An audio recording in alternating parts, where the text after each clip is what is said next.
welcome to episode 43 of Comics and Us. I'm TJ. And I'm Chris. And I'm Lumpy. And this is the review show that reviews comics chronologically, kind of. Alright, you guys don't want to say anything right off the bat? Get it all out of your systems? No, I'm good. You sure? Okay. So we're going into Batman number 8 here. It was released, well, this is the December and January issue. So this is the last Batman of the year. I think we're still in 1941, I believe. I think I read Batman 7. Yep, I'm doing the wrong issue. I also read Batman 7. I was just folding back. I'm like, wait a minute. If this is 8, then we're done for the night. 'Cause I am done. I'm definitely not caught up if we're doing 8. I read 7. I had the wrong comic up, so... All right, I'm okay with that. That's better than me reading the wrong comic. So we're doing number 7, which is the October-November issue. There you go. Yes. That's what we're doing. Anyhow, this one... not the last comic of the year. No, not really. Second to last one. Second to last one. Mm-hmm. But, it is what it is. The executive editor was Whitney Elsworth, cover artist Bob Kane, writer Bill Finger, penciler Bob Kane, inkers Jerry Robinson's, George Russo's, letters George Russo's, editor Whitney Elsworth, and we're doing Batman, so there's 4 issues in this one, and all the credits are exactly the same, so I'm not going to repeat them again, so there you go. Still 10 cents too, by the way. I didn't get to the cover yet. Let's go.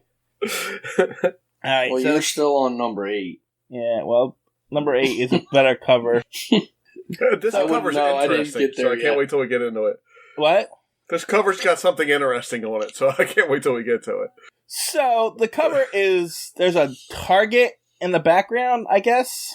Yeah, it looks like a target. It's like just red circles and white circles.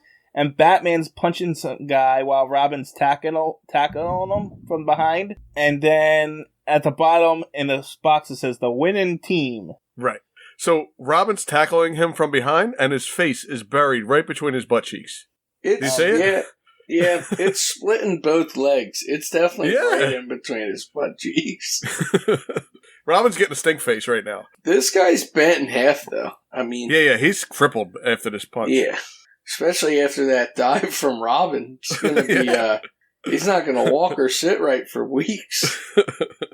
And he's not wearing any socks either, by the way, which is weird. Is that what that is? I wasn't sure if they were like orange socks or if that was skin color. It definitely could be skin color. Yeah, I think it's his ankles. He's going to catch a cold not having socks on. So what I don't understand here is, I'm looking at this. Robin tackled him from behind, right? Yeah. So as he's falling, the Batman just decided to punch him out of the air. They give him total elimination, TJ. Oh, it looks like they're gonna break this poor guy's spine. Yeah, we're pretty sure he's crippled after this. At least they got the gun out of his hand. Is his hair green in yours? There's always like light in people's hair in comic books, and it's always that weird color. Like, do you ever notice Superman's got like blue tint in his hair? His hair is blue. Yeah. It's true. All right, well, I guess that's that. I mean, there ain't really that much going on here. It does say the winning team. I did want to ask a question. So it says Batman in blue, but is Batman the symbol purple? Yes. Why? It's not usually purple. Yeah. It's definitely purple, though. And I'm thinking they did it because of the way they did Batman in the blue this time. Yeah, because the last, in number 6... Batman was blue, and then it was written in yellow. The symbol was blue, and it was written in yellow. So, okay. They're just switching it up a little bit. Yeah, they just wanted to change their color palettes a little bit. Well, they need to stop changing stuff. I don't like change. Well, we got a long way to go. As long as these comics just stay the same from now on and don't change anything, we'll be fine. So, as you said, it's still 10 cents, and Bob Kane's still in the corner there. Anything else to say on that before we move on to the main attraction here? Nope. Alright, so the first story in Batman number 7 is called Wanted Practical Jokers. It is 13 pages long. It has a non-canon splash page here. with with a giant Joker doing a 52 pickup throw of cards on top of citizens as a miniaturized Batman swings in with Robin in the background. Robin's even more miniaturized in the background. I think that's supposed to be perspective, though. Yeah, I don't know. He looks tiny back there. But, yeah, Joker is huge in this. And also, Bob Kane made sure he got his name on this picture, too. I didn't see it. Oh, I didn't see it until you pointed it out. Yeah, there it goes. It's right over Batman's cape. He wants to make sure you know that this is his. I mean, I think it's a pretty cool picture. It's not just a blank background like a Target, like the cover was. So yeah, I mean, it doesn't really make sense, but weird. I count at least 5 Jokers. Yes, I have 5 on mine, and then there's about 30 Jacks. Are they Jacks, or is that just the back of the card that's a J? Oh, and then they're all Jokers, because if you look at his other hand, they're all Jokers, It is all Jokers. Huh. Interesting. Anyhow, we open up, as we always open up when we do a Joker story, and Bruce and Wayne Manor, where Bruce is talking to Dick about how if the Joker's really dead or not. It's like Bruce has like a second sense that he knows Joker's coming back. He always talks about him, and then Joker shows up. Maybe if he stopped mentioning the Joker, we wouldn't have any problems with the Joker. And if you notice, the Joker is the only one that has any continuation. Oh, yeah. No other story has, last time, but we've been doing last time with the Joker for the last 5 issues. They knew they had something with the Joker. When they got the Joker in there, they said, we got to bring him back, and we got to keep, people wondering about him. Well, yeah. I mean, if you remember, they did try to kill him off, though, in the second story. They kill him every time. No, they really wanted to kill him off, but the writers got vetoed. Right. But, so, the next day, I think it is, a queer ad appears in the morning paper. Wanted practical jokers. Only those with experience need apply. A weird name, 13 Gloom Street. Yeah, Rekaj? That's a Yeah, I don't know. I guess it's Rekaj? Mr. Rekaj's ad. Anyway, so all these practical jokers show up at... They're literally practical jokers. They play practical jokes on people. They're pulling chairs from people. They're pushing people's hats down. Yeah. And so they all show up at this Rekaj's place as applicants, but he only keeps the ones that are the most mean. And then he also only keeps the Rekaj outfit on for like 3 panels. Yeah, spoiler! Barely. Yeah, barely. I mean, it's not really a spoiler. All you have to do is look down the page. Yeah, you take one more panel down. It's kind of a spoiler right on the page, so. So after he chooses who he wants as applicants, he has them each pick up different pieces of things, like guns and stuff like that. And he takes off his disguise and realizes he's the Joker. He's got that same magic power that Bruce Wayne has with his Batman outfit, where he just has everything on underneath of it. Yeah, well, this one looks like he was in the Joker's suit already anyway. He just had to take his face off, right? That's fair. So, good. I'm trying to... No, you didn't get to it yet. Go ahead. I'm sorry. So, apparently, everything that they just touched were used in crime sprees. And This is not the first time this plot point has come up, so... Joker's smart. Was it Joker that did it last time? I don't think so. No, it was that stupid jail where he was in jail and he got paroled. The one that was like a crime story without Batman, and then they added Batman at the end. That one? No. The guy was in jail and he was going stir crazy, so a criminal got him out on parole. And then he was supposed to go work for the mob boss, and he says, "But you touched this gun, so that's his fingerprints on it. So I could send you back to jail." Yeah, I remember now. They like to use that one a lot. So, wait, the Joker did he pick the guys yet? Yes. He only picked ones that did violent, practical jokes, right? Yeah, I'm trying to find where he said it, I forgot. He did say it after... Maybe he didn't say yet. Didn't say yet, okay, sorry.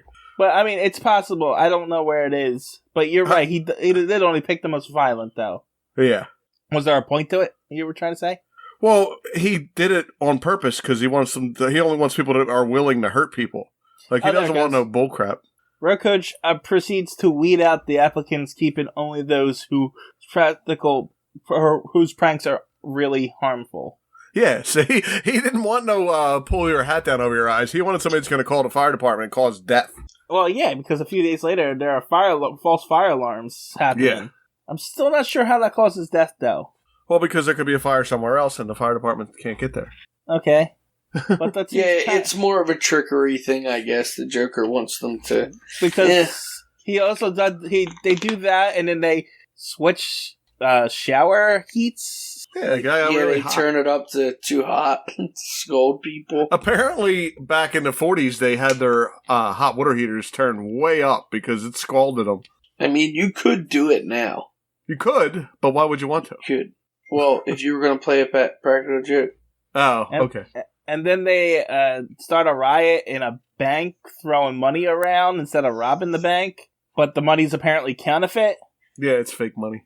It's just pretty stupid. They're stupid jokes. They're dirty tricks. I just don't understand. I don't understand. Like, I get what they're going for, but honestly, is Joker really wasting his time with this? Joker gets bored, I think, and just likes messing with people. That's fair. I guess. How come in this comic, Joker has a white face and like, pink hands? Because he doesn't have his gloves on. Is that all that is? Okay. Yeah. So the practical jokers are really liking this, and they're upping their games. So now they're, changing road signs and causing terrible accidents, switching bottles of medicine with poisons. That's not a practical joke. That one's not that funny. I couldn't believe that one. I'm like, oh, so we'll just give everybody poison. So now we are just mass murdering. Yeah, because they hit a switch on a railroad track that causes another train wreck. This escalated pretty quickly from changing someone's hot water. Yeah, to causing car accidents and poisoning people and train wrecks. And it was like minor riot, and then where's it? Something about counterfeit money. So it just slowly shows that progression of it getting worse. I don't know that train wreck is worse than the poison in the medicine. It depends on how many people got murdered. I guess that's like a whole true. Hospital. Yeah. Yeah, no, but there could be just as many people on that train as there was that got the bad medicine before they caught it. Yeah. Okay, so maybe they are trying to show it escalating. And then I guess that's kind of the way it looks like. It's just each panel's supposed to be a little worse. And then one day a plane over swoops the city, dropping leaflets of the Joker taking credit for all the joke. And now the public's feelings are running high as Bruce Wayne's in Commissioner Gordon's office. Because he lives there. Only when it's convenient to the plot. True. Only when he needs to overhear the next case.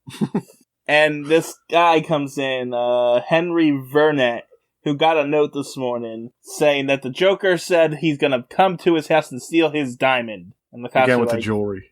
Well, he likes jewels. He still didn't steal that one jewel. Right. The King Tut or whatever, right? Yeah, it was like the Egyptian something. Yeah. But Commissioner Gordon's like, we're not going to let this happen. They give him a police escort or guards. But at that moment, the Joker is telling his goons that they have done well, and they're going to catch the cops off guard. And then the next night, the cops are guarding, and then Batman and Robin show up. When they arrive, the cops are unconscious, and inside, the Joker's has a gun to Vern's neck. And this is dead. They find the cops unconscious with grins on their faces. That's Joker gas, right? Well, it's sleeping gas. It's not Joker gas. I know, but why do they have smiles on their faces? If they're grinning, it's got to be Joker gas. Yeah, but it's not the lethal Joker gas. No, right. No, well, and he's used it before because he didn't kill all the cops that one time in the bank or something, but they were all passed out with the grin. They did have the grin, too? I thought that was the first time with the grin. No, he did it before in the one with the statues and stuff. Oh, okay. Where the cops don't die. The Joker hasn't killed anyone since the second issue of Batman. Really? Yeah, and I don't understand why they tamed his killing back, because it's not like every other villains aren't killing people left and right. Wait, well, he just poisoned people and caused a car wreck and a train wreck. Well, that's fair. He was behind it, but he didn't do it. Right, he didn't physically do it. He's just like go do practical jokes. He never told them what to do. But he did pick the crazy ones who he knew would do something. Well, yeah, because he is the Joker. But I don't know, it's just like he doesn't seem... They don't show him killing people like they did in those first two. Right. Well, anyway, Batman and Robin get into a fight. Not Batman and Robin, Batman and the Joker. And Batman and Robin get into a fight with the Joker. And they're fighting, but then another Joker shows up and knocks out Robin. And then, wait, that's Robin knockout number 14, by the way. And then another Joker, and then 5 more Jokers, and then a lot of Jokers come in and overwhelm Batman and Robin. Meanwhile, in a different part of town, the real Joker is stealing someone else's diamond instead. It was a trick all along. It was a trick. Oh, no. And then Batman and Robin get knocked down, so that's Batman knockout number 21. And then they showed that one of the Jokers was Lex Luthor. It looks like him, doesn't it? They take off one of the Joker masks, and he looks like Lex Luthor. A bald head. He's got the weird grin on his face, though, too. So in the first panel, when he punches him and cracks the mask in half, that guy's got a bald head, too. The Joker make everybody shave their heads? It's like everybody, except, I don't know, because then in the next one, he's not. The one without a mask on isn't, so. Or maybe that is a mask, but it's a skin-colored mask. Oh, yeah, it looks like somebody got lazy and didn't color in a white mask. But, yeah, apparently all these Jokers were the practical Jokers that the Joker had hired. So he created this elaborate scheme so he can get just body doubles so he can go across town and steal a diamond. Right, but they were already Jokers. They were just practical Jokers. They weren't the Joker. Yeah, but my point is, he gets thugs left and right. He could have hired 30 people to do this same job without having to go through all that work. Yeah, but then all those other people wouldn't have got killed. But it worked. Yes. It also worked, right? My point is, he would have had the same results regardless. Yeah, but he had way less people this time. Less money out of his pocket. I'm still sure he's paying these guys. Yeah, but he only had to pay 5. Listen, according to Batman, there was thousands of them. Yeah. There must have been thousands of them. I counted He about just 5. said that because it worked. He just said thousands of them because he got his butt whipped and doesn't want to Right, because he got beat up by 5 practical Jokers. So apparently, the diamond that they came to protect was a fake, and Henry Vern actually worked for the Joker. It was all set up. And then the Joker calls Vern's house and to taunt Batman. Essentially. And then he becomes the Riddler. Yeah. And gives him a riddle and says, when is a duke not a duke? And it's not really a riddle, but it's, because it doesn't make any sense, but Batman tries to figure it out like he's in the 60s, TV series. But Joker's celebrating that night, and he's gonna create a joke. Soon I'll show him another great joke while he thinks about that riddle. So I guess he's jokes and riddles now. But a few nights later, Bruce is still thinking about this riddle. Yeah. And then he figures it out. And that very moment, Joker shows up at the hotel and guesses some more. I guess they're cops, right? They look like cops. Wait, before you get to what is the answer to that stupid riddle? Well, a duke's not a duke is, I'll explain it later on. Okay, go ahead. Well, I asked if these guys he guesses are cops, because they look like hotel workers. Yeah, and the one looks like Don Knotts. You probably don't even know who that is, but he looks like Don Knotts. I actually think they are hotel workers. Because the jacket that he's wearing has the buttons down on both sides. Oh yeah. I think they are hotel workers. And I do know the cops have the same thing. It also says the 2 policemen are dragged into the Duke's room while the Joker. Yeah, there you go. Those policemen. And I do know who Don Knotts is. Okay, good, because he's cool. You know him from Scooby-Doo. That's where you know him from. So Joker continues to knock people out and puts on the disguise and becomes the Duke. When is a Duke not a Duke when he's not a Duke in disguise? Oh, God, that is a bad... No wonder he's not the Riddler. I told you I answered it, but yeah, so Joker dresses up a... You don't even figure that one out. That's dumb. Like, in order for the riddle to even work, he's got to go get one of the Dukes and dress up as him. So a Duke's not a Duke when he's the Joker. Yeah, but when he told the riddle, he wasn't the Joker. He was a Duke still. but he knew he was going to be the Duke. What if he would have overslept? He doesn't. Then Riddle would have never worked. What me this. What if his plan was failed beforehand? Anyway, so he's there at this banquet hall, and I'm not sure why he's here, honestly. He wants to put people to sleep. Yeah, but I'm not sure what his master plan is, why he's at this. I'm sure he explains it. I don't see where he explained. I think he just wanted to be the Duke so Batman could show up. I'm starting to realize that everything he's doing in this comic is just to get on Batman's nerves. It really does seem that way. He even calls him and taunts him, you know? Yeah, I mean, I'm not seeing why he's doing this. Well, it is. Oh, here you go. He already got his gem. Yeah, but he wants, we give this contribution for the use of food and clothes to your people. Oh, he's stealing the charity donation. money. Yeah. There he goes. And they're giving him the money. And then a little tiny Batman comes in. That is a weird drawing. Well, Robin swings in as Batman shows up, and they start attacking the police and the Duke. And so maybe the cover was canon. Why? Because now Batman's tiny and the giant Joker on the front. So it is canon. So, well, when did they shrink him? When did this turn into one of the good ones where it's all fantasy and stuff like TJ loves? No, that wasn't the cover. That was the first splash page. The cover was that was the target. Still canon. Whatever. It's not. It's just, it is a very mini Batman on here. It's weird, and he's fat. It's like mini fat Batman. He looks weird.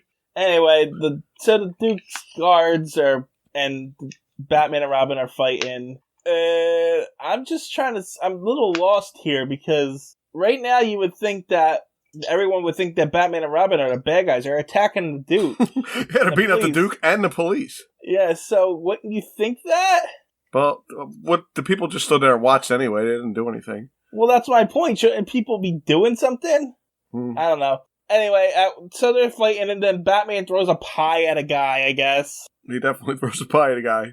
And they're fighting, and then Joker somehow got out of his disguise and runs away while Batman and Robin steal a car. So after Batman throws the pie, he whips a tablecloth away and slaps the guy silly with the tablecloth. It literally like says slaps them silly. Pie in the face and then slap everybody with a rolled up tablecloth. Then the Joker escapes. They did say they were going to go lighter on the fight scenes. Oh, yeah, there wasn't what was it called? An advisory board and message in the front of this one. Yeah. There wasn't. But then again, I am reading kind of like from a trade thing like you guys are, so maybe it's not in that one. Oh, yeah, maybe. Yeah, I was say it's not never had in any of ours. them. Yeah. I mean, I usually have a trade thing for the Batman ones. I'm usually reading the original Detective Comics, though. But yeah, but I don't know, I'm still not sure how Joker got undressed from being the Duke so quickly, because he's in his regular outfit and stuff, and he looked like a completely different person before. Yeah. But he runs away, and I guess he gets in a car, because Batman and Robin steal a car. Yeah, well, they never tell it. The Joker just runs away, and then Batman and Robin are stealing a car. Well, Robin says he's going to get away in that car. Ah, there it goes. Okay. And then Batman says, we're going to borrow this one. Yeah, they're borrowing it, all right. Thieves. And then they chase it's 2 panels of the cars driving, and then Joker gets out. Oh, no. He gets on the train. I see. He stopped and running into the railroad station. Right, and so Joker gets on the train, and the Batman and Robin are driving in the car and jump from the train. So much for borrowing that poor guy's car. That's true. I didn't think of that. Also, Batman and Robin are out of their car. They see Joker get on the train. Then they jump back in the car? Yeah, because it pulled away. Ah, okay. The train pulled away. They had to get in the car to chase after the train. And then they both jump out of it, and I guess that car crashes, and that poor guy loses all of his money for that car. Don't think he's getting that car back. He does say borrow. I mean, did they plan on giving it back to him? I don't think they'll ever think about that car again. Maybe he buys him a new one. I think that car went off a cliff, and no one knows what happened to it. No, yeah, I agree. It's alright. Batman can just blame it on Joker tomorrow. That's fair. You know? I mean, but the cops do hate Batman so far in this, so... It's true. That's going to change by the end of this. Possibly more than Joker. That's going to change by the end of this issue, but we'll get to that later. I got to adjust my headset. Talk. So the Joker's running through the train car, and they're chasing him, and Batman actually asked civilians to stop the Joker. Yeah, now, put yourself in danger while that madman... Right. runs Batman away. has had his ass whipped by the Joker quite a few times already, and he's just going to ask this old lady that's in the aisle to attack the Joker. Yeah, and it's not like the Joker doesn't have a knife on him somewhere like he usually I'm sure. does. Yeah, in his boot. Uh-huh. She couldn't just stick her cane out and trip him and let the Batman catch up. No, because she don't like Batman. She's like, that Batman's always causing trouble. She's probably said, that Batman screwed up and let the Joker steal my diamond. Yeah, oh yeah, she looks like one of them, too. Now, how does the Joker become trapped between two cars? Because he's trying to get to the other car, and there's a cop in the other I car. see the cop. So he goes up on the roof of the train, and now they're on the roof of the train, and then Batman follows, but the Joker jumps down on the underside of the train, and it's just them jumping back and forth on the train for a while. Yeah. Joker goes down underneath the train and, like, swings underneath and giggles and stuff. And then he tries to stomp Batman's hand as he trying to climb up. And then, Batman and Joker get into another fist fight, because this always goes well for Batman. But, so they fight for a little bit, and then the Joker falls to his death again. Yeah, I don't think he'll cheat death this time. Do you, Batman? And then the Coast Guard comes by and picks him up out of the water. Maybe he takes him to safety. Batman says maybe. He's cheated death so often. He just can't trust that guy, at least. We know we had the last laugh on the Joker. Not really. Not at all. Not really, because technically, the Joker succeeded in stealing the diamond and got away. He never gave the diamond back. You're right. No, he got the diamond, and they're assuming he's dead, but Batman's like, yeah, I have a feeling he's not dead. So the Joker won today. Joker doesn't look like he's headed for water either. He looks like he's headed straight down into, like, trees. Yeah. So I don't know how he's going to get out of this one. Well, he also looks like he's wearing a cowboy hat or something upside down. I guess that's maybe his coattails. I think it is his coattails, yeah. It looks like a falling Yosemite Sam is what he looks like. Yeah, that's what he does. That's exactly what he looks. He's going to survive by grabbing the trees as he falls. Yeah, I mean, he's going to survive, I think. But they don't put the water there like that if he's not going to fall into it. Right, the water is usually there so you can see him fall into it, but that doesn't look like he's headed for that at all. No, but, he's definitely fallen into that water. What was I going to say? Oh, the appearances. Well, this is what I got for appearances. Individuals, Batman, Robin, James Gordon, and the Joker. And then I have two that say only appearance, Duke Michael and Henry Verne. That's it. That's all that's on here. None of the practical Jokers are on here at all. Well, none of them got names. Yeah. They're all Jokers. That's what true. about Rakaj? He was the Joker. Yeah. Ricotta Cheese was the Joker. Yes. All right.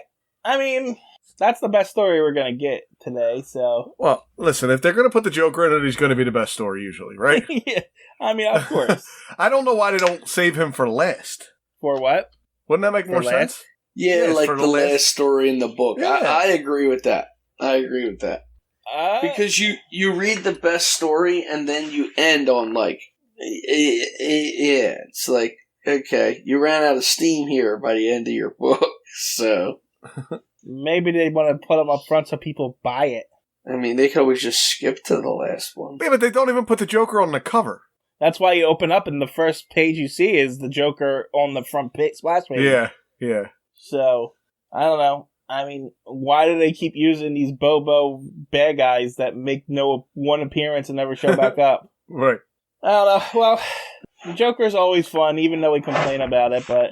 Does anybody know when we get into some more serious, like, storyline at all, or... I know one of the big Joker... Whose phone keeps going off? Well, it's not mine. I keep hearing a ting. I think it's yours. It's mine. It's TJ's. It's mine. My button's broke and I can't shut the sound off. For some reason it won't well, but I'm using it for the comic. So I can't take it away. There's literally nothing. I turned the sound all the way down, but it won't go down past the one bar. and it won't let me mute it because the button's broke. So, sorry. That's just listen for Lumpy's phone to ding the rest of this episode. I got work texting me, and I literally can't do anything about it. I can't shut it off. So, that's me. I was interrupting everything, so I want to... Also, a fun fact. One of those text messages was from my sister-in-law. For our listeners out there, I'm fostering kittens right now. I have 6 kittens and 2 moms in a special room right next to where we are, where you used to hear the other kitten meow all the time. Right. Well, I have a kitten cam in there that's broadcasting live for people to watch, and they are hearing everything I say right now. So they're listening to the podcast. So special preview. You only hear my voice, but you are hearing a preview of our podcast right now on our kitten cam. That's pretty funny. Yeah, Allison texted me. She's like, we can hear everything you're saying on the kitten cam. Oh, well. Nothing I can do about that. As to answer your question, there's a big Joker story in the next issue, I believe, of Batman. Okay. From what I understand, it's one of the big early ones, but I could be wrong about that. And the next issue we're going to cover is Detective Comics number 58, which is the first appearance of the Penguin. So yes, I saw that one. I actually think it's 2 in a row of the Penguin, right? I don't know. I didn't look ahead. Okay, I think it is, but don't quote me on that. Make sure you have your Penguin joke ready for that one. Yeah, wait for it, because it's a good one. It's a doozy. We've been holding off on it for like 6 episodes. It's a doozy. I won't let you down. Don't worry. We build it up big, too. So, I guess what I meant is, and maybe, so we all know that I'm new to Batman, technically, so I'm reading all this for the first time. But does Batman ever get into more of a rhythm, like, where it's almost a continuation into the next story? Or is it always kind of one standalone story? Well, in modern comics, it's definitely more of a continuing story. Right. There's more of there's story arcs and stuff. I know there's a lot of it in the 80s and 90s and 2000s. I don't know about these earlier ones, though. Okay. Yeah, I was just curious. I didn't know if it was ever going to change to be so yeah, if you're looking forward to that, you can 40 years from now, Lump, you'll be all right. You can wait around. Just 40? Yes. I think, like, when did you say it gets goofy, TJ, in the 80s? 70s and 60s. 70s? So, I mean, we should get a little bit. We'll probably get some to be continueds on those ones, right? Oh, yeah. I'm sure we're going to get some to be continues eventually. Technically, all these Joker ones are to be continued without the to be continued. Right. It is. You're right. It is without saying to be continued by leaving it open, like, is he dead or not? So yeah. I mean, we get it a little bit, but right now I think it's more episodic than anything else. Yeah. But I guess that's it on that one. Ready for number 2? The Trouble Trap. Yep, it's called The Trouble Trap. 13 pages long, and we have a non-canon splash page, but I don't know why. Yeah, it's a weird crystal ball one, which doesn't make any sense. It just has a Swami looking at Batman and Robin running through a crystal ball, but he doesn't see... He's not a real, like, fortune teller or anything, so... I think you guys are wrong. This is a continuation. This is actually mini Batman and Robin in a snow He's got him in a snow That's what this is. These are miniature Batman and Robin. Okay. Still non-canon to this story, but okay. Yes. So, we open up with Batman on a telephone pole. No, yeah, we do. Sorry. Batman and Robin on a telephone pole. For what? Wait, did they just climb up telephone poles for no reason? They're just hanging out. Hey, Robin, you want to go sit on that telephone pole and see if we can see any crime? Sure. Yeah. Oh, okay, let's go. Oh, well, what do you mean we got to just hang here? There's no seat, there's no, like, hooks or nothing. But it pays off because they see 2 guys shooting down another guy. Yeah. And they kill this guy, these two thugs. So Batman jumps into what... Too late to save the guy, by the way. But he jumps in, and Batman and Robin go and beat up these 2 thugs. But they're grabbed by behind them, being choked by these 2 giant twin Yeah, guys. Yeah. Hulks. They're just two big giant men. Yeah, but they got the same garb as, those Indian giants from the I was earlier- going to ask, what do you think? Because they're like a dark brown color, but they're in I don't know. I don't get, because usually when they when they do Indians from India in the 40s, they usually, I guess they're brown too, right? In the comics? Yeah, but they usually have, turbans or something. You're right. They just to show us that they're Indian, they usually have some kind of turban on. But they got, the weird boots and the big baggy Bobby Brown pants on, so... Oh, wait. Yeah, they also have the hooked shoes in the one, spoiler alert, coming up. Well... What were they in that one kind of fantasy comic where the giants, or they're just called giants when they're attacking and they're in with the elves or the smaller people? They're fake. That's what they are because it's fantasy. That's how they were dressed. And that really happened. They were sent into a book. That's why they were mini on the first splash page here. They didn't wake up or nothing. They were put into that book. Or maybe they did wake up at the end. I'm not sure. Anyway, we're going to skip right over that. And they're dressed like genies. That's what they're dressed like. Yeah. Yeah, it is kind of like a genie, or a sheik. A genie. Yeah. I don't see jeans on them at all. That was as good as my jokes. I don't get it. Explain, TJ. They're not wearing jeans. I still got a little bit. I still got a little bit of a pun in me because I do another podcast called Movies Enough with a friend of mine, and we just did Howard the Duck. Oh, I love Howard the Duck. Everybody hates Howard the Duck. I love Howard the Duck. And usually I do this job where I'm running through everything, but we're doing all the DC and Marvel superhero movies in order, and he does the Marvel ones. Oh, okay. So I got to sit back, and I just did duck puns the entire time. I don't know if it's just nostalgia, but I do remember enjoying Howard the Duck. It is a stupid movie. It's a dumb movie. It is a dumb movie. It's a bad movie, too. If you rewatch it now, it is bad. A lot of things are if you rewatch them after you have fond memories of them.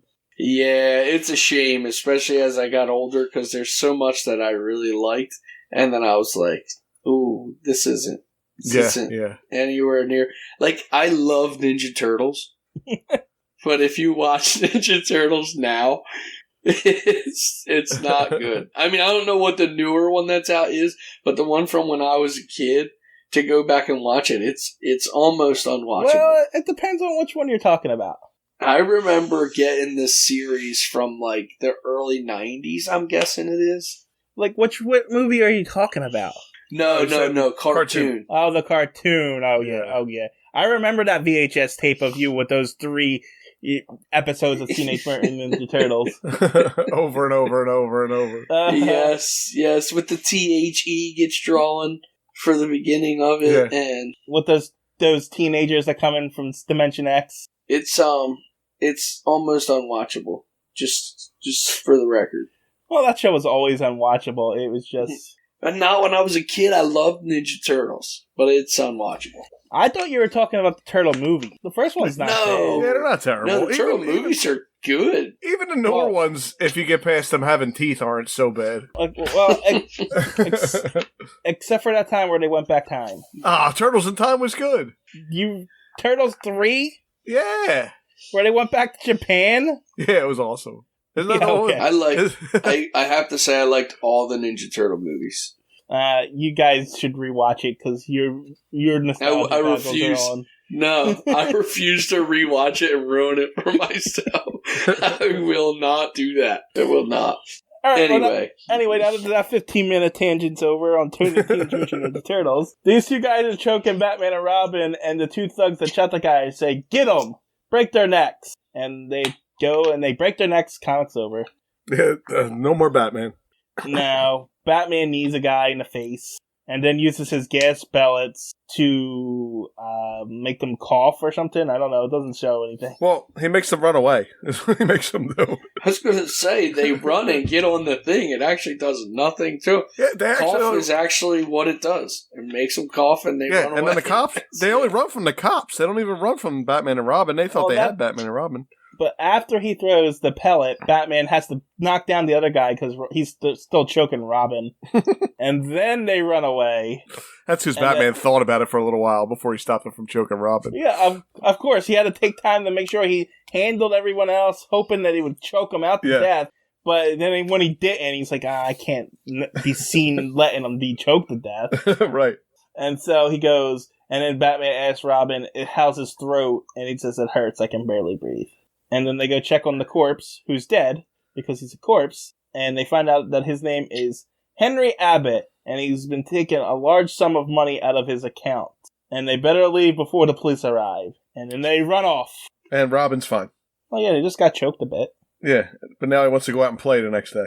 Well, yeah, the next day he's doing his homework, and he asks if he can go out to play, and then Bruce says, not until you finish your homework, and then he grumbles, and then Bruce leaves to go play.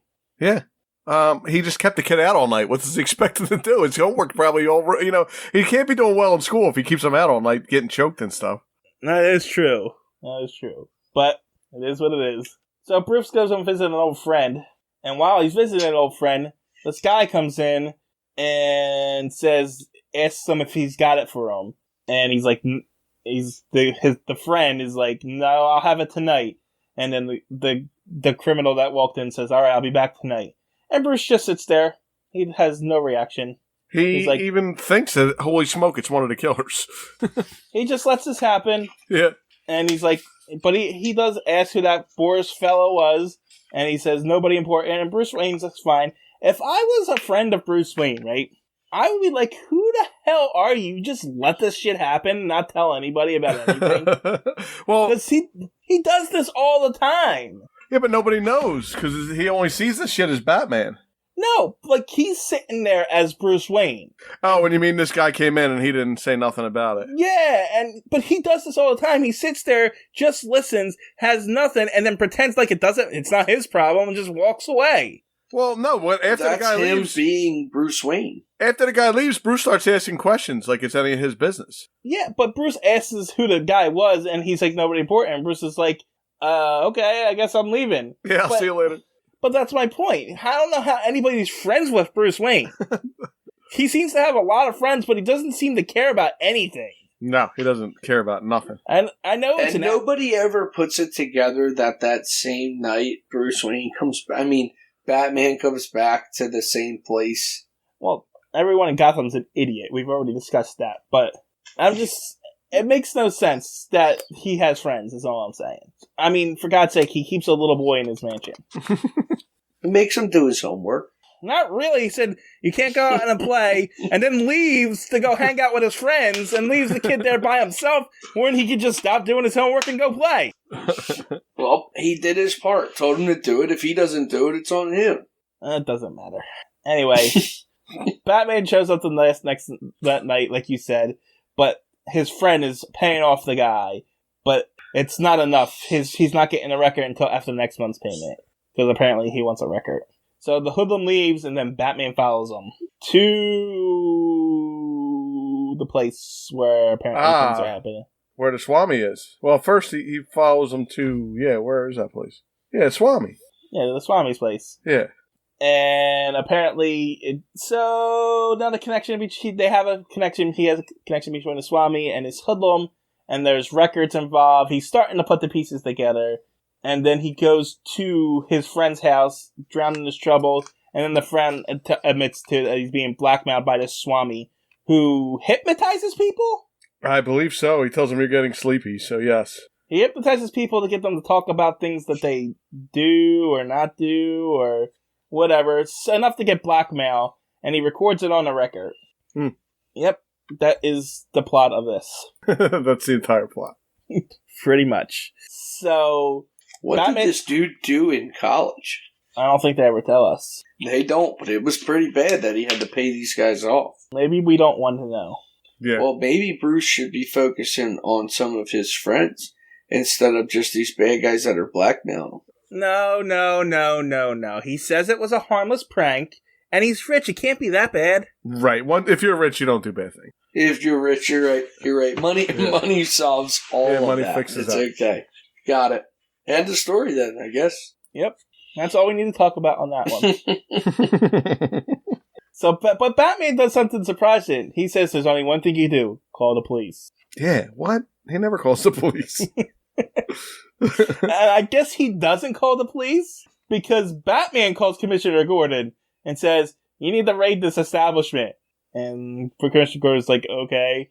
And then they go and raid the establishment. At first he's like, what's that? Who? What do you want me to do? And then they go raid it. And they go raid it and find nothing. Yeah, we're here to raid your place. I got a random phone call from some guy in a mask that says, we need to raid your establishment. He didn't tell us why or give us any reason to, but we just came here to do it.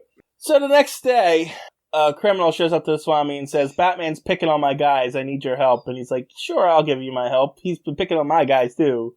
But Batman's right outside while they're having this conversation. When I saw that, I thought it was Batman going in there, pretending to be a criminal. Oh, I see. Yeah. So... Oh, it is. No, it is. It says, once outside, the visitor does a queer thing. Swiftly, he peels off clever makeup and removes outer clothing to reveal the mantled frame of the Batman. Oh. Yeah. Okay. So he's not talking to the same guy in this. I just thought they changed the color of the suit because that's what they do. No, it's the next day, and it's just some other guy, but it's Batman, apparently. No, when he's talking to Batman, like you said, in disguise, and then Batman's outside climbing up the thing. Oh, right. And I just thought the guy that the Swami's talking to was the same guy because it looks exactly the same except that the suit is blue. Right, except for, yeah. Well, actually, the suit is brown in mine.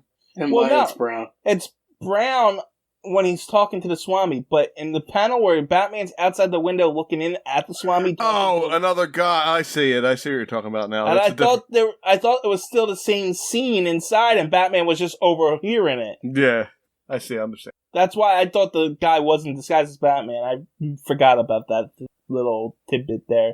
So, they have a plan. They're going to kidnap Linda Page because she hasn't been in this comic yet. Like, why her? Why did they just decide? Because she's been mixed up in the last few Batman cases. Yeah. And I guess they think Batman's going to come for her. But Batman was listening, so yeah, they're not wrong. Right. Wow, that was a good plan, I guess.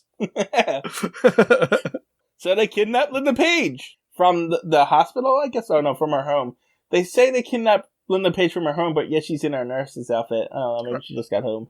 Maybe she was waiting to see, to see if anybody was going to kidnap her before she got changed. That's fair, too.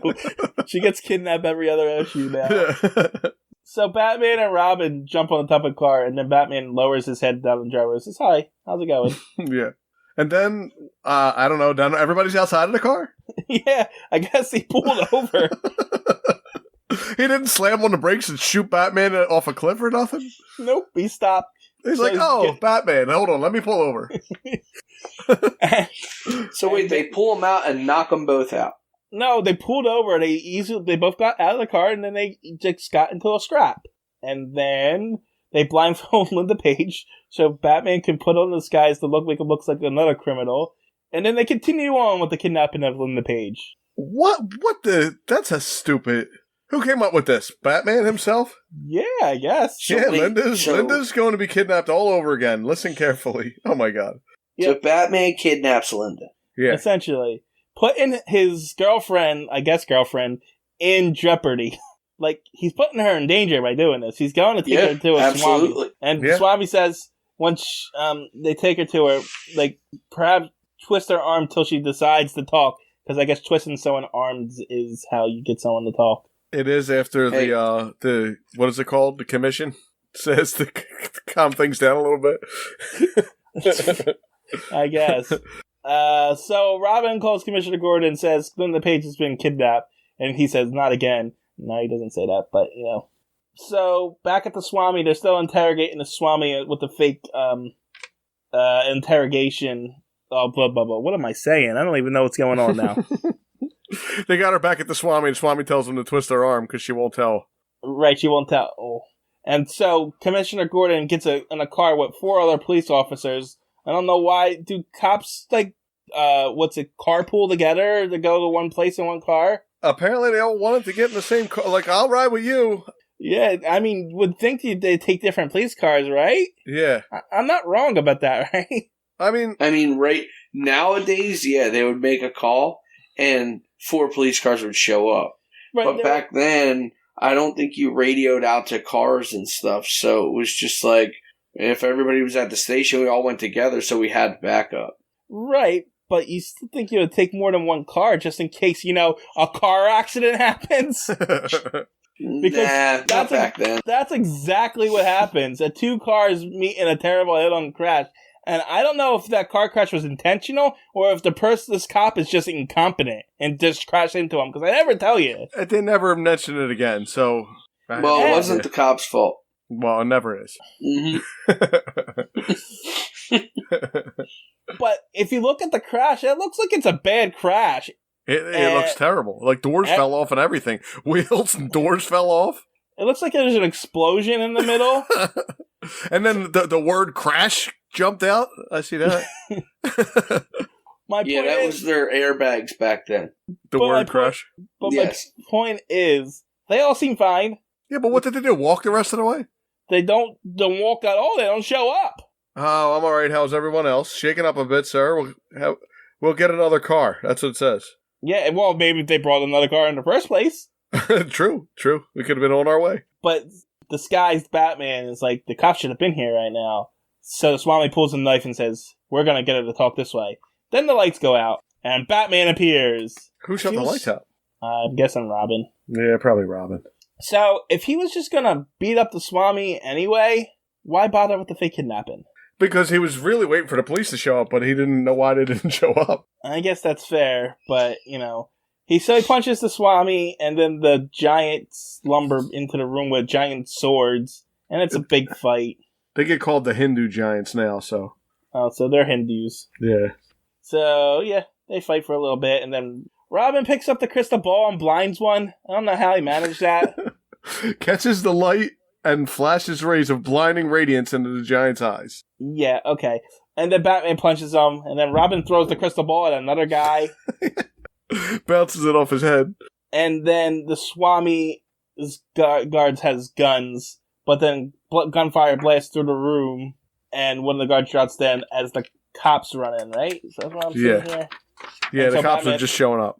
And so everybody runs. The Swami, Batman, and Robin, and they all go in their different ways. Crazy. And so Batman and Robin drive away. Instead of Batman jumping out a window, the Swami jumps out the window. Oh, I'm sure Batman followed in the window right next to him, but he has to break his own window. Yes, he has to do it too. So Swami gets in a car, and then I guess Batman steals the police car. Yeah, I think so. His car was crashed. With Batman at the wheel of the police car. No, it's the second police car. Remember they came and brought him another police car? They had to walk back to the station. Yeah, that's why it took so long. Fair enough. So, this is the second issue in a row where Batman steals a car. Yeah, this time it's a police car, too. Yep. Well, he can't kill people anymore, so he has to just steal cars. I beg to differ. He killed not too long ago. He's got to commit some kind of crime in each comic. That's fair. He's got to keep his vigilante status going. Yeah. So he's chasing this guy, and then the Swami drives over a bridge, and then the drawbridge goes up, and so Batman and Robin jump the drawbridge. Yep, because Dukes of Hazzard. In this action-packed issue of... And then... When is a Duke not a Duke? Uh-oh, yeah, see? That's how they... He brought it back around again. Uh-oh, what is that? Someone's breaking into your house. My wife must be home. That's the dogs. Yes, I have 3 of them now. So you'll listen to that for a few minutes. So you're also listening on the doggy cam. Yes. Oh, man. If you want to edit that out. TJ, are you actually waiting for those dogs to stop? Because it's not going to happen anytime soon. Well, they just stopped. Oh, one. Wow. No, they're back. And 2, I was waiting for you 2 to finish. So they dropped the drawbridge, and I guess Batman lands on the car. I don't know. He's suddenly punching the Swami in the back of the head when he was in the car. And then later he delivered them to the commissioner. And everything is good because Granada's men confessed to the murder of Henry Habit. Yeah. And the the people of the city, thank you. What? This sentence is really weird. The police department, the people of the city, thank you and Robin for the swell job you did. And then Batman says, see what I mean by doing your homework and gaining the respect of your fellow man? You never said that. Never said that. And he didn't do his homework. He's out here with you. Yeah, exactly. Lies. Batman tried to take credit. Also, Batman turns into the jury here. He says, you're getting a chair for this. To Granda. He says that to all the bad guys. He does say that a lot. He's like, you're getting the chair. But whatever. That one was stupid. I don't like that one. That was a little weird. Who are the appearances on this one? The Trouble Trap, individuals, Batman, Robin, James Gordon, Linda Page. And then these are weird because it says Granda, Carl Dwyer, and Henry Abbott, but it doesn't say only appearances. And then it says Joe, only appearance. But they're in red, and when I click them, it doesn't take me anywhere. So Granada? Granda? Where the hell is it? Oh, Carl Dwyer and Henry Abbott are all in red, but it doesn't say only appearance. But if you click them, it doesn't take you anywhere. Like if I click Gordon, it takes me to his synopsis. Where these three, it doesn't. Well, this guy doesn't seem like he's important. He probably doesn't show back up. Maybe the person doing the page is like, I don't know if this guy's comes back up, and I'm not looking it up. Yeah, maybe I like these guys. Maybe I'll see them again. Yeah, who knows?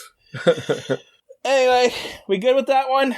Next. All right. So, the third story is called The North Woods Mystery. Dun, dun, dun. It's a mystery. I'm just going to say it now. Every story is 13 pages, so we can skip that one.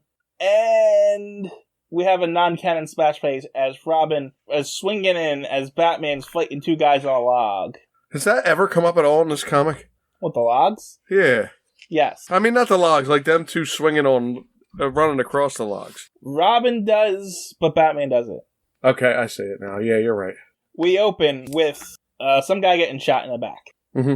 And then we cut to Bruce Wayne is chatting with Nora Pell, a society favorite, about how her uncle... Well, no, not yet. They're really talking about she's saying that money isn't everything, and Bruce disagrees, I guess. Yeah, Bruce thinks it is. So, but then in the newspaper, she discovers that her uncle was murdered or killed. I don't know. And that she gets some of the shares in the lumber mill that they're doing. Right. Lumber magnets. Yeah. Her and her uncle's adopted son are getting equal interest in this lumber mill. Good. His adopted son? That's not him there. Oh, no. Okay. All right. I do see that now. Yeah, no, he's not here yet. Yeah. So, she explains who the adopted son is. You know, the adopted son saved the uncle at some point, and then he adopted him, I guess. Yeah. It doesn't matter. And then Nora, the socialite, says she's going to call up the adopted son and offer her help. And then a few minutes later, the adopted son is kind of a jerk to her and says, I don't need your help. Just go buy another dress. Yeah, I'll send you a check every month for your share of the profits. Yep. And then, so she's like, Bruce, you want to go on vacation with me, even though we're not dating or anything? We're just going to go together? Yeah. We find out later that they were not dating. Yeah, I know. We'll get to that. But Bruce is like, sure, I have nothing better to do. I can go to the North Woods. I guess that's where... What he doesn't mention is, sure, I can go. The Joker's dead, because then the Joker would show up and he wouldn't be able to go. So he can't mention the Joker. Oh, I see. But then he goes Bruce home. has nothing to do, so. But he goes home and tells Dick to pack. Yeah, whatever. Like, you want to go on vacation with me? Sure. And then he goes home and says, come on, we're going on vacation. Nobody ever said you could bring your weird friend. Well, to be fair, Dick is supposed to be Bruce's son or ward at this point, right? His ward, yeah. So what do you think that you would take your son on vacation? Not, like, make him dress up and hide? Right. I mean, at least this time he's not in the trunk of the car. Well, listen, Bruce is a playboy. He can't have this kid tagging along with him. I mean, I get the reason is because they don't want them to think that Batman and Robin are in the same place. Yeah, but it's weird. But it's still stupid. Yeah. So Bruce is on the train with his friend, and then Dick, a.k.a. train seller of ice cream candy, is there. I was so confused by this. Like, I had to keep looking at it because I was like, I couldn't figure out if that was actually Dick or not. Yeah, it's drawn so weird with the hat and stuff. He looks almost like they're trying to make him look Asian almost. Yeah, there was just so weird about the drawing, and I was like, yeah, I think it's Robin, but I am not sure to draw. It just really threw me off in that drawing. I don't know why. People on the train don't think it's weird that he's handing notes to this little boy? Well, no, he calls him over to buy ice cream candy. Yeah, I think it's ice cream and candy, by the way. There's a comma. No, it's ice cream candy. I forgot what I was going to say. Oh, Dick's just a master of disguise, that's why. He is. It's Bruce's magic makeup. It's Bruce's magic makeup. You just put the makeup on your face and it turns you into somebody else. It even covers your clothes. Okay. He's a master of illusions, I guess. Yeah, Bruce's magic makeup. He must have picked that up in the fantasy world. So they show up in the North Woods, and then a tree almost falls on Bruce and Nora. That's a big tree. They would have been dead. Yep, but they didn't die, and so the story continues. And we meet Jack Clayton, the adopted son, and he's really mean to them, and says, someone will show you to your cabin. And so they show him to the cabin, but before he walks away, the adopted son, a kid shows up and says, I'm kind of hungry, and I need a job. Want to help me out? And he's like, sure, kid, I can help you out. So he's nice to the kid. Yeah, he's mean to everybody else, but he's going to help the kid out. Oh, by the way, the kid's Robin, just so. A different. Again, yeah, a master of disguise. It's that magic makeup. Because Robin now has blonde hair. Yes, and a green Jeff hat and a yellow shirt. And earlier he had some weird flat brim hat on and buck teeth. Blue hair. Yeah. Yeah, it really threw me off when I was reading it, and I was like, I'm pretty sure it's supposed to be Robin, but like I couldn't really figure it out. It was bothering me. So Nora looks on as, work happens in this lumber camp, and they're just observing things. But that night, Batman puts on the mask and goes to investigate. And Batman actually says what you said. I wish I knew exactly why Clayton could act so human to the boy and so inhuman to us. Yeah. So they're patrolling, but then inside of a tool shed, I guess these guys are putting acid on the tools? Yeah, and they'll crack when they're used. That's a stupid plan. And that's supposed to slow up their lumber output? Can't they just go buy more tools? Isn't that it's acid? Isn't it going to eat through everything? Like the floor that the tools are on? And I guess it depends on what kind of acid it is. Oh, no. Well, if it's the acid that eats through the tools, which it is because it's supposed to, when they put it on, it'll make the tools brittle so they break. Yeah, you would think it would destroy the floor. None of it makes sense. It's corroding the tools, though. It's not exactly burning through them. You know what I'm saying? Mm-hmm. Yeah, but in minutes. In this day and age, I saw that panel where they were putting the acid on, and it just looked normal to me. I didn't think they were covering their face. I just figured they were in a Walmart. Yeah, it was just their mask. Yep. Yeah. We just bought these tools. Oh, it doesn't matter what the science is behind the acid, because Batman. It really don't. It doesn't. Batman and Robin show up and they beat up these guys, and then an axe shows up out of nowhere. Well, Robin beats somebody up in front of a Target, almost like the cover of this comic. What is that? What is going on there? They didn't want to have just a blank background like they have in the last 6 panels. So they just drew circles? Yeah, because look, 1, 2, 3, 4, 5, 6, 7, 8 out of 9 8 out of 9 panels are just plain backgrounds. Yeah, lazy drawing here. So I guess they just wanted to spice it up with the Target. Instead of drawing a moon, they drew other circles instead. Yeah. Or maybe that guy is trying to hit the target with that acid vial, but just missed really bad. Like throw it the opposite direction. What is going on here on the next one where the guy swings the axe? What's the little red dot? Is it blood? You see where Batman's hand is and the guy's hand? And there's like a blotch. Batman karate chopped his hand off. It does look like that. Hi-ya! He should have said hi-ya, then it would have chopped his hand off. I think he hit the guy's hand. Oh, yeah, I see it. I like how in the next panel, they actually draw Bruce hesitating when Dick says, Batman, I need help. And he looks back like, oh, man, baby. Should I help him?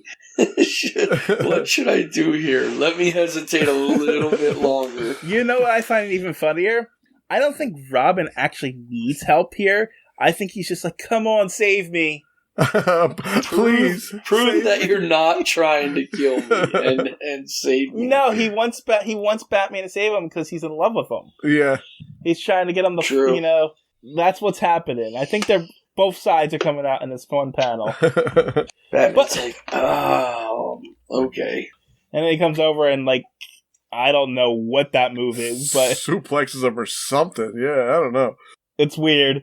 But he saves him, and then another guy comes in, and Batman is struggling with him, and then a hook comes out of nowhere and kills the guy. It's like a gaffer or something, right? That jabs through him. It's an ice hook. Yeah, I couldn't even blame Batman for this one, because I'm not even sure what happened. I don't know where it came from or who killed him. Yeah, it just said plunging downward silences him forever. Yeah. It says, eager to dodge further punishment, the remaining wrecker cringes back before the Batman and his panic stumbles against a beam. A heavy hook is loose. So, I guess... Oh my god, it fell on him? Yeah! I guess it did. So, it just... Batman even tries to save him. Batman's like, look out! Yeah! He's like, this one isn't intentional at all! I didn't know it! And they're so worried about that, they jump out the window. Yeah. Here goes the moon. Yep. And then, I guess, they show up and said, man, that hook must have killed him instantly. And so Bruce shows up and says, what's happening here? What is a bottle of acid doing here? As a friend of Police Commissioner Gordon, I've learned detective procedure. Is that so, Bruce? Well, he does follow Commissioner Gordon around a lot, but he's the one usually doing the detective work. Anyway, the adopted son says that the accident was death, but Nora, Bruce's friend, believes that Bruce's wife, that this is looking suspicious. But the next morning, the adopted son introduces Nora and Bruce to the head of the Asher Lumber Company who wants to buy her shares. And she says no. And then he's mad in Clayton's cabin. Asher Company lead is mad and telling Clayton, you better get her to sell her holdings or to me or else. And Dick's outside and he overheard it, I think. Is that what happened? Yeah. And then later today, Nora says, I refuse to sell you my shares because now the adopted son's trying to get her to sell him his shares. This is all stupid. It's a lot of words. It's a lot of words for absolutely nothing. Yeah. So the gist of it is Clayton is being blackmailed. I'm not because he used to have a criminal record, and this is the adopted son, and the other guy knows about it and killed his adopted father, and was going to blame it on him because of his criminal record. Because if you got a criminal record, you automatically get blamed for you must have did it. So he's blackmailing them and trying to get the other girl to sell the shares, and so they hatch this whole elaborate plan to try and get the thing to happen, and none of it really does anything. It's the overall part of this is stupid.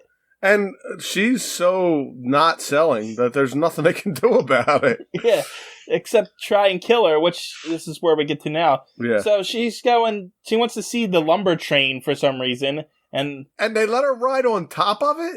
Well, that's not the part I was going to get to. Okay. I don't know if she's riding on top of it or not. Because it says rides to top the logger train. Yeah. I guess. But my thing is, Nora says, ask Bruce if he wants to come along. He says, no, I'm going to take a nap. He does. I'm going to take a little nap. I'm going to take a long nap. Nah. Well, you know what? No. I know these people are trying to kill you, but I'm going to go take a nap. Also, you just stay here. Guess what I would have said? Oh, you want me to stand on top of these logs that are all tied together? I would have said I'm going to take a nap because I'm not going on that.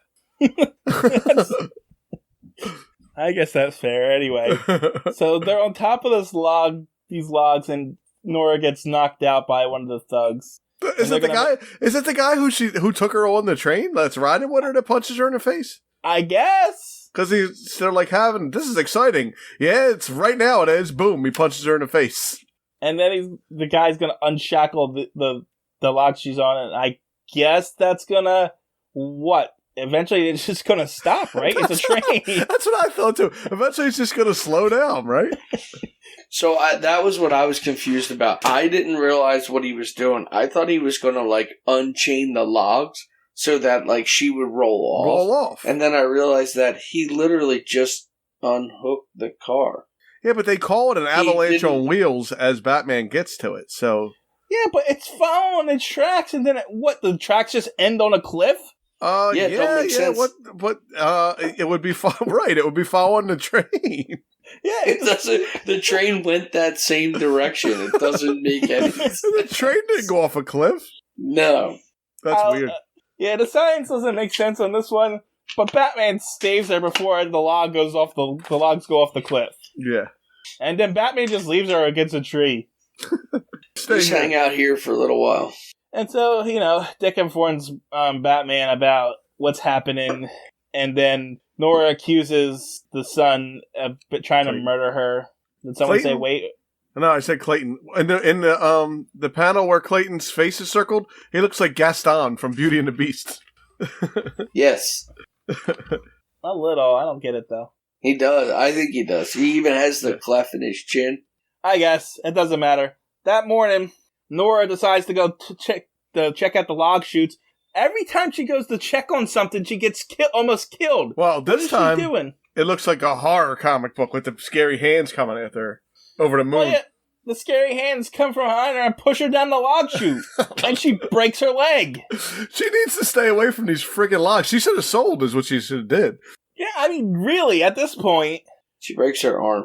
I thought it was her leg. Help, my arm. Oh, my arm. It's broken. Whatever. It doesn't matter. It really, in this story, it doesn't matter at all. I was going to argue with him. Actually matters. I was going to argue with him and say it does matter, but as you're saying it, I'm like, no, doesn't matter. It really don't. It doesn't matter at all. So Robin jumps down the log chute to try and save her, and she's somehow floating with one arm if her arm's broken, which makes no sense, but okay. She used her good arm, it says it. With her one good arm, she manages to regain her single planked raft. Because she couldn't drape her broken arm over the log, too. Okay. Anyway, somehow Robin, though, slides down the thing and is jumping from log to log. Yeah, apparently he's in, the lumberjack competitions and stuff. I mean, to be fair, he is an acrobat. True. But these other guys that are chasing him across the logs are also pretty good with their balance. If you could run across... Try getting on a float in a pool. Did you ever try to get on a float from inside the pool? It's almost impossible. I thought the exact same thing. I thought, I can't even sit down on a float in the pool. It was like a half-hour competition, me and my daughter in a pool in Florida one time, trying to get on this. The float's shooting up in the air. You can't get on a float from inside the pool. These guys are running across logs. These guys are jumping on logs. Yeah. Well, Robin takes care of them and beats them up. Meanwhile, is Linda trying to climb back up the chute? Too much. She faints. Oh no, she faints and winds up on a different conveyor up to the sawmill. Okay, because I guess a broken arm causes you to faint. Wait, hold on. I don't know why I'm focusing so much on this, but she fainted, right? Yeah. How did she get on top of the log? Because her broken arm proves too much for her, and she faints, dead away. Yeah, but the last time we seen her, she was still floating in the water. How did she drape her entire body over the log without it rolling over into the water, enough so that she could be put on... Doesn't matter. Continuing on. It doesn't matter, and it is stupid, but go ahead. Meanwhile, Robin is, about to go over a waterfall for some reason now. That seems like a... Go ahead. Why would they have the logs go over a waterfall? That was my question. It's a pretty stupid place to have your log chute if there's a waterfall down there. Yeah. I mean, it goes down the chute and then back up the sawmill, right? But That's what it's supposed to do, but it doesn't look like these ones did. If they miss the sawmill, they go over and we lose them, and that's it. I guess. Yeah, I'm trying to figure out if maybe they float them downstream that way to like another conveyor. Like maybe they had a system. Well, Nora didn't go over a waterfall. Down. Nora did not go over a waterfall, and she's going up to the sawmill right now. You are correct. Yeah. I don't know. I got no argument. None of it makes any sense at all. None of it. Zero. Well, just as Robin's about to fall, Batman swings on his silk rope, but the thugs are there to cut his rope, but not in time before they get kicked. Meanwhile, Nora's about to be cut in half by a saw. Closer. It literally says closer. Like we're in a serial from that time or something. Yeah. But Batman shows up just in time to save her. And then I guess she's not unconscious anymore because now they're awake and outside. And the guy from the other lumber mill shows up with a gun. And then the adopted son has a hostage of his own, and then Batman knocks him out. So, to counteract a guy taking hostages, you take a hostage? Yeah, I guess. And they beat him up and made him tell him something. Well, the hostage taken, I guess, distracted him enough for Batman to knock him out. Right. And then we get the explanation that I explained earlier about him being a criminal and stuff like that. Yeah. But then, at the very end, Clayton says, "I've always been in love with you." And she's like, "I've been in love with you too." And then they kiss.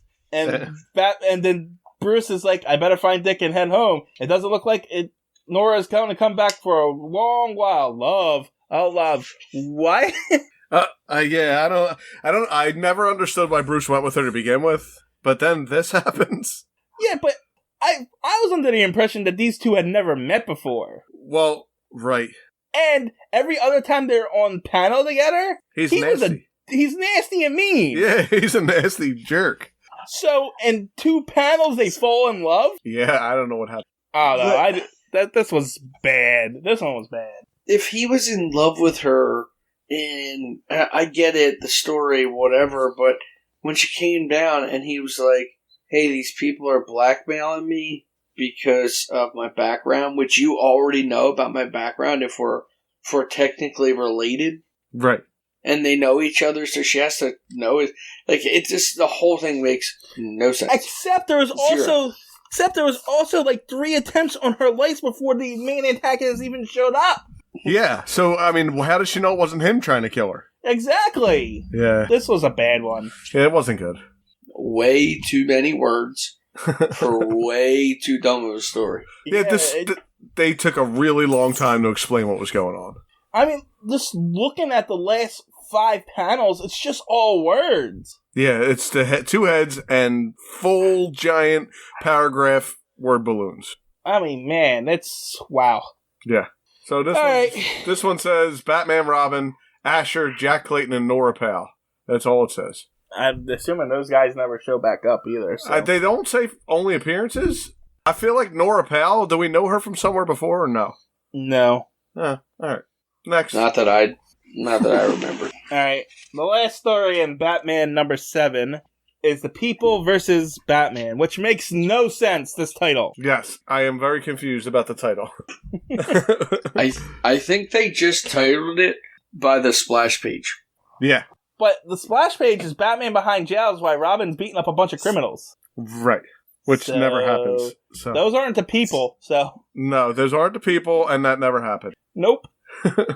Anyway, we open up with Batman sneaking behind a green screen. And he's just sneaking around, listening to people talk. I think he's just, being a peeper at this point. He's just curious what these people are talking about. And they just happen to be talking about something bad. And then they find him. And then Batman proceeds to beat them up. They were innocent. He was just creeping in on their conversation. Yep. And they caught him, so he beat them up for catching him. How does he know that they weren't joking around? He's Batman. I guess. He's never wrong. World's greatest detective. But anyway, Batman's talking to these guys. One of the thugs hits the switch, and then there's a bunch of bang bang noises, and then the cops show up out of nowhere, and Batman escapes out a window. Yeah. So in a nearby hallway, the crooks are talking about how the Batman's on, that they know that this guy is behind everything that they're doing, behind all of the rackets that they have. Yeah. And they're Batman knows all about it. So we're going to take him out, and we're going to have someone take the fall for the murder after he gets killed. As they're saying that, Batman says to Dick, Bruce Wayne's going to show up to that same place tomorrow to do some investigations. I wonder where this is going. So the next morning, the thug is talking to his boss that he's supposed to kill, but then Bruce Wayne shows up, so he goes and hides. And then as Bruce Wayne comes in, the guy comes out and shoots his boss, and then shoots his hat, and then shoots his hat, and then throws the gun into Bruce Wayne's hands and says, "Mr. Wayne, you killed him, you murderer!" And then he punches Bruce Wayne, and then the cops show up and arrest Bruce Wayne. So, moral of this story so far is, if someone throws a gun at you, let it hit you in the face. Do not touch it. Do not go near the gun. Throw your hands up in the air and let the gun hit you wherever it is coming. Because the other guy wasn't wearing gloves. No, he's got his fingerprints on it too. Exactly. But I guess after he knocks Bruce out, he could say he picked the gun up off the ground, right? You can say after he knocks Bruce out. After he knocks Bruce out, he could just say he picked the gun up off the ground. Can you? Or hear me? he. Oh, okay. Yeah, I hear you. You were just cut out there. Or he could have just, got his fingerprints on in the struggle with the fight or something like that. True. But yeah, all the evidence seems to point to Bruce Wayne, as the witness says he heard the guy yell, and that he says, "Look, he even shot my hat." And Commissioner Gordon's like, I don't believe he did this. And Bruce is like, "I'm framed, but, I gotta arrest you." And so they put Bruce Wayne in jail. And Dick's is comforting Bruce in jail and says, "Don't worry, I'll get you out of this." And he dresses up as Robin and pays the guy that actually did it a visit. Yeah, he sticks his face in his butt. Yes, that's his new move. Yeah, it no longer does the shoulder move. Yeah, the crotch. Move. Yeah, now he's sticking his face in everybody's butt. So Robin shows up and attacks the guys, trying to get what happened, but they end up knocking him out. So Robin's knockout counts at 15, and then they're like, "We gotta plug this brat," and they're like, "No, forget him. We gotta go." And they just leave Robin alive, I guess. Yeah, that was weird. And then, so they're running away, and then the guy that killed the real murderer runs out in front of a car and gets run over. But he's not dead. What? He does get run over pretty bad, too, huh? Yeah, he's in a coma. But he's not dead yet. But, there are other criminals in the racket, like, well, he's a witness, you can't let him talk, so you dress up as Batman and go kill him. So the criminal dresses up as Batman and goes to the window, but the nurse is there and the cop's there. So he turns around and runs away. He can't kill him. He's too well protected. And then Dick overhears that, the Batman tried to kill the Wayne murder witness. So Robin goes and picks up some plans of the city and discovers that there are tunnels underneath the prison. And apparently they're really weak floor panels in the prison cell that Bruce is in. Yeah. Yeah, what is that? Robin just lifts it right up. And appears in the jail cell, and Bruce and Robin escape, and Bruce has Batman's suit with him, and so Batman and Robin are back on the case. The jail is as good as the police in Gotham City. Well, isn't the jail run by the police of Gotham City? There is like a trap door in that cell. Somehow. So, it's barely even a trap door. It's like one of those fake ceiling panels that they go through. Yeah. And how did Bruce have his suit in jail with him? He didn't. Robin brought it. Okay. And quiet. Yeah. I was waiting for him to react to that. Are you there, Lump? Yeah, sorry. I thought my daughter woke up. Okay. I was waiting for you to react, and then there was dead silence. I'm trying to listen to see if my kid woke up. Alright, well, we'll continue Sorry, we're good. We're good. So Batman and Robin are running through the streets. Wait, go back for a second. So what did you say about the suit? Robin brought it with him. Yeah, Robin brought it with him. Oh, He even says, I have your costume. Okay, when you were explaining it, when you were running through it, you said, and Bruce has his suit. And I was like, wait a minute. How the hell did Bruce have his suit in jail? He has weapons on it and everything. But okay, if Robin brought it, then it makes sense. I get it. Would it really surprise you, though, if he had his suit? It was underneath his jail uniform? we We were just saying how bad the police thing was, that they would just let him bring his suit in. It wasn't really surprising. He thought it was going to be worse. Yes. Anyway, they're going to chase down the criminals of the racket who are in the process of burning the record of everything that's happened. And there's this giant fight. There's Batman and Robin are suplexing people. But then one guy grabs Robin at gunpoint and says, he's like, act smart, Batman, or I'm going to shoot him. And Robin's like, don't worry about me. And then Batman says, sorry, Robin. And I think it should have just stopped right there. Sorry, Robin, I can't help you. You're on your own. Those records are way more important than you right now, so I'm going to be in jail forever.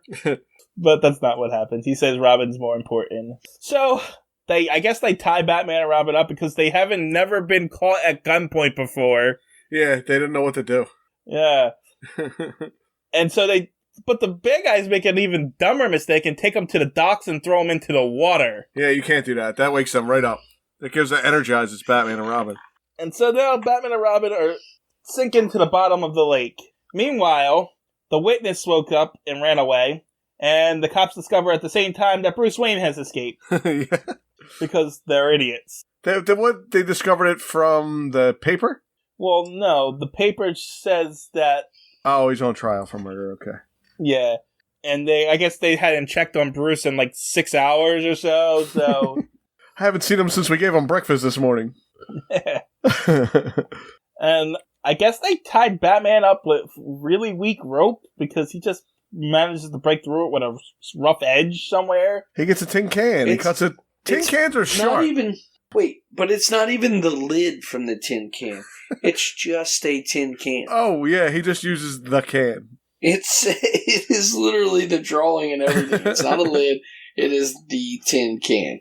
Did you ever open a can and cut yourself? That hurts. Well, you cut yourself at all, it hurts. I mean, I have cut myself on the can's lid. Lid, yeah. But I don't think I've ever cut it on the can. But this is cans from the 40s. So yeah, maybe they're sharp. Maybe the can itself is sharp. Who knows? It might be sharp. Anyway, Batman and Robin escape and go back up and beat up the guys on the docks. Who still have the gun that they held him at gunpoint and tied him up with. But now they can beat them up. Yeah, exactly. Because they're not holding them at gunpoint anymore. That's the difference. Oh, they put the gun away, so now they can fight him. So, Batman shows up to Bruce Wayne's trial with the guy who killed him. But, this guy said Bruce Wayne broke out of jail, who would be put in jail for breaking out of prison in the first place, regardless if he was innocent. Yeah, you're not allowed to just break out of jail, even if you're innocent. You have to wait for your due process. Exactly. And then the criminal's like, this Batman's lying. He just beat me up and trying to make me confess here. And the lawyer or the prosecutor is trying to say, yes, the police saw you there with a gun in your hand, like trying to kill the witness. And the lawyer's like, Batman, you're a slanderer. A dead man. You're trying to slander a dead man's name. Who can defend himself. He accuses Batman of aiding and abetting Bruce Wayne to escape jail, which is true, and attempting to murder a court witness, which is not true, and constructing justice with your infernal meddling, which is also true. Yeah. And your absurd crime theories. Please arrest this man. So, yeah, they should arrest Batman. Yeah. So I agree with all of that. The only thing that I don't agree with is Bruce Wayne did not commit a crime by breaking out of jail. Why didn't he? He has money.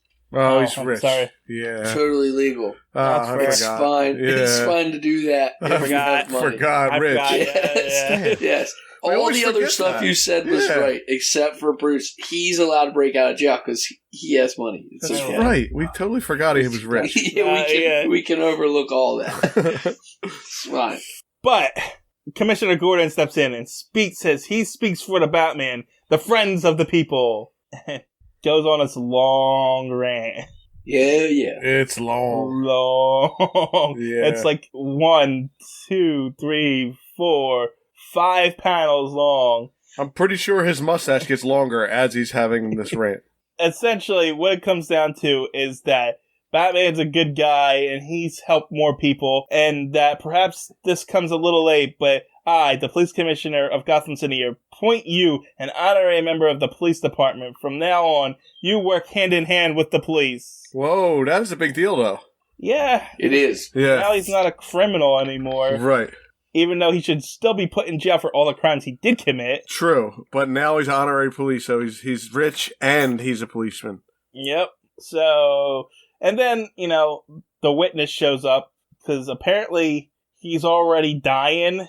I don't know why. And why did, he's dying, so he's got to go tell that he did it? Well, no, he's to go save the Batman? No, he's doing it because they tried to kill him and he's just getting revenge. Oh. Yeah, so he's just being spiteful. And then Bruce is telling Commissioner Gordon that the Batman helped him escape and kept him in a hideout until he was cleared, which makes sense because Batman does like to tie people up and throw them in basements. Yeah. But apparently Commissioner Gordon already knew about that because Batman had already told him. And then the last panel is, you're right, I guess the life of Bruce Wayne does depend quite a bit on the existence of Batman. Oh, you think? Yeah, and then he winks at us. Yeah, wink, wink. It even says wink. No, it really doesn't, but it should. The end. That's the first ending that I remember that I don't see Bob Kane. Oh, yeah, there's nothing. It doesn't even say the end. Yeah.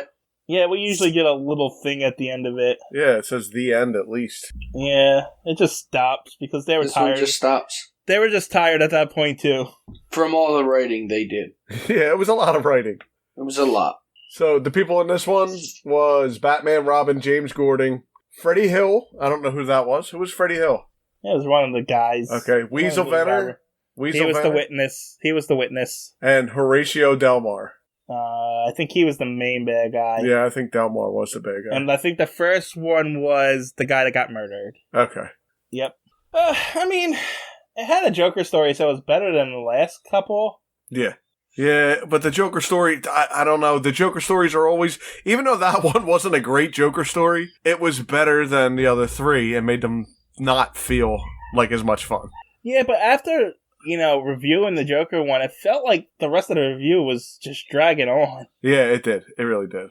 Because they're not good. I mean, it's interesting that, it's the first time that someone, arrested Bruce Wayne and stuff like that, but it's just surrounded by nameless thugs who gives a crap. I think maybe that's why the Joker stories seem better, because it actually feels like it's leading to something, where everything else is just filler.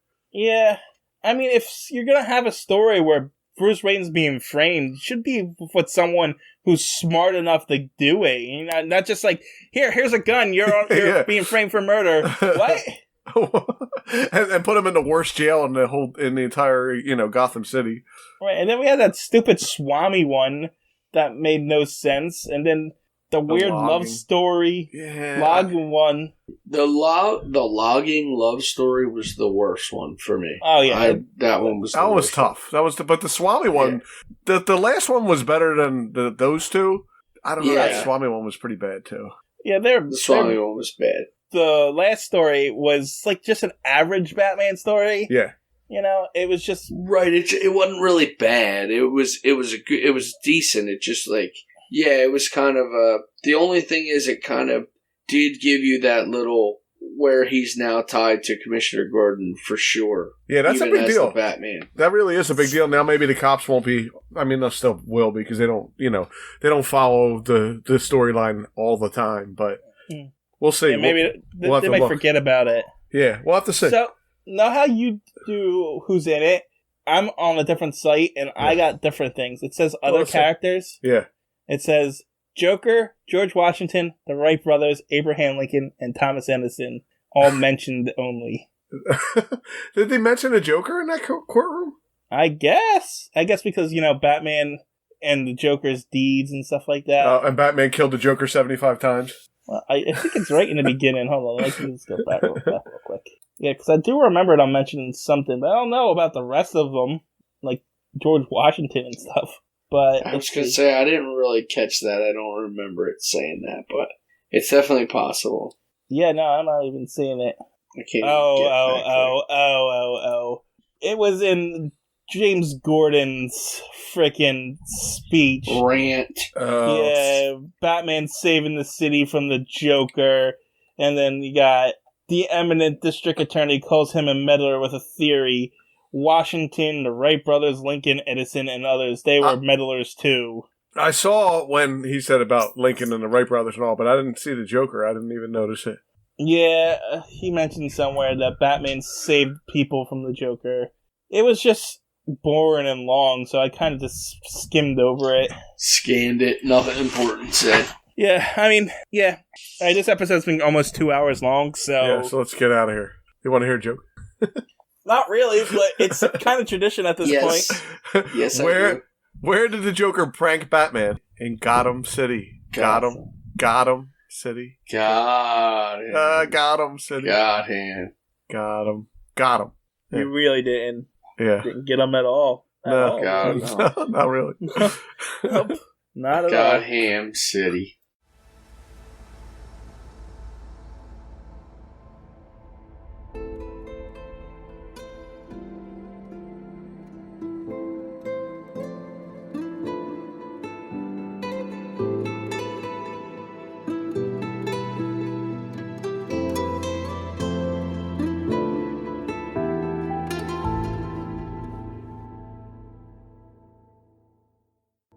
TJ here from Comics and Us, just here to plug the social media.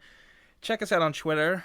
Our handle is @EveryTNUs because someone took everything and us, but the name of the Twitter page is Everything and Us Podcast, and then the handle is @EveryTNUs. You can also check us out on Instagram, which is also Everything and Us. These all encapsulate all the podcasts that I do, but you're going to find all your updates for Comics and Us, Anime and Us, so forth and so forth. You can also contact us right now at everythinginUspodcasts@gmail.com. Still working on the website. And until then, that's where you can get a hold of us. That's all. Thanks for listening. Talk to you later. Bye.